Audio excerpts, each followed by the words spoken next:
Congressman Paul, you voted against the war. Why are all your fellow Republicans up here wrong? That's a very good question, and you might ask the question, why are 70% of the American people now wanting us out of there, and why did the Republicans do so poorly last year? So I would suggest that we should look at foreign policy. I'm suggesting very strongly that we should have a foreign policy of non-intervention, the traditional American foreign policy and a Republican foreign policy. Throughout the 20th century, the Republican Party benefited from a non-interventionist foreign policy. Think of how Eisenhower came in to stop the Korean War. Think of how Nixon was elected to stop the mess in Vietnam. How did we win the election in the year 2000? We talked about a humble foreign policy, no nation building, don't police the world. That is a conservative, it's a Republican, it's a pro-American, it follows the Founding Fathers, and besides, it follows the Constitution. I tried very hard to solve this problem before we went to war by saying, declare war if you want to go to war, fight it, and win it. But don't get into it for political reasons or to enforce UN resolutions or pretend the Iraqis were a national threat to us. Should we change our Constitution, which we believe is divinely inspired, to allow men like Mel Martinez, the chairman of your party, born in Cuba, great patriot senator from Florida, and Arnold Schwarzenegger to stand here some night? Congressman. I'm a no, because I am a strong supporter of the original intent. Congressman Paul, Pete from Rochester Hills, Michigan, wants to ask you this. If you were president, would you work to phase out the IRS? Immediately. That's what they call a softball. And you can only do that if you change our ideas about what the role of government ought to be.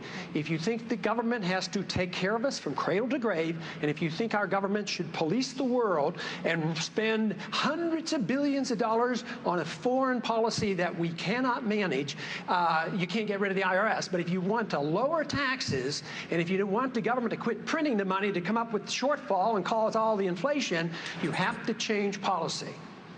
Dr. Paul, how do you reconcile this moral leadership kind of role of conservatism with the very libertarian strain of conservatism, the Barry Goldwater conservatism that you represent? How do you put together what he just said with what you believe in a unified national purpose? Well, you do it by an understanding what the goal of government ought to be. If the goal of government is to be the policeman of the world, you lose liberty. And if the goal is to promote liberty, you can unify all segments. The freedom message brings us together. It doesn't divide us.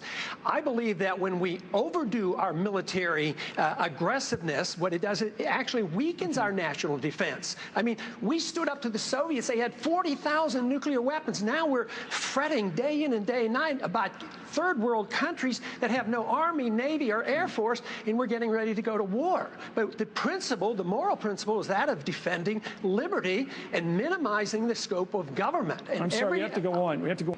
Congressman Paul, Bob Hussey from Minnesota writes that perhaps the most important skill a good president must have is the ability to make good, sound decisions, often in a crisis situation.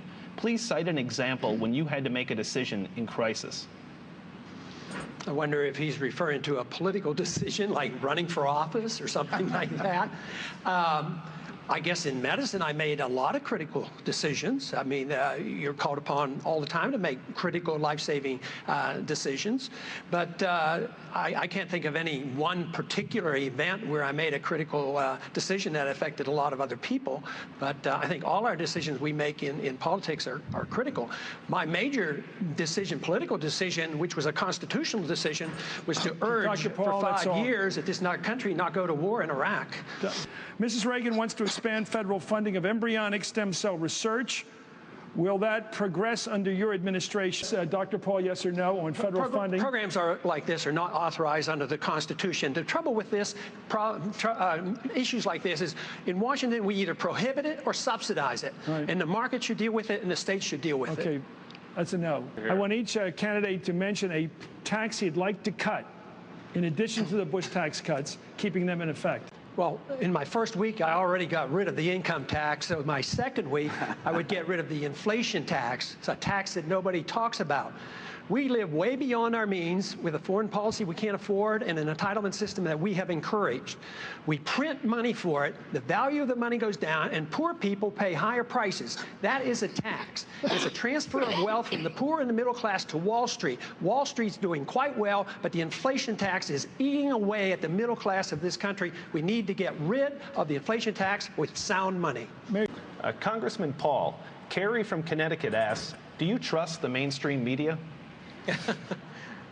Some of them, but I trust the internet a lot more, and I trust the freedom of expression, and that's why we should never interfere with the internet. That's why I have never voted to regulate the internet, even when there's the temptation to put bad things on the internet. Regulation of bad and good on the internet should be done differently. But no, there's every reason to believe that we have enough freedom in this country to have freedom of expression, and that's what is important. And whether or not we trust the mainstream or not, I think you pick and choose. There are some friends and some aren't so friendly. Thank you. I want you to explain it and defend it. A national tamper-proof ID card. Dr. Paul. I am absolutely opposed to a national ID card. This is a total contradiction of what a free society is all about. The purpose of government is to protect the secrecy and the privacy of all individuals, not the secrecy of government. We don't need a national ID card. Do you think Scooter Libby should be pardoned? Dr. Paul, do you want to pardon him? No, he doesn't need a pardon, but he doesn't need it because he was instrumental in the misinformation that led to Congress and the people to support a war that we didn't need to be in. How will you be different in any way from President George W. Bush? I certainly would continue on my earlier theme that foreign policy needs to be changed.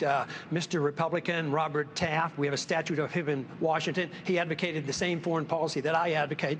I would work very hard to protect the privacy of American citizens, being very, very cautious about warrantless searches, and I would guarantee that I would never abuse habeas corpus.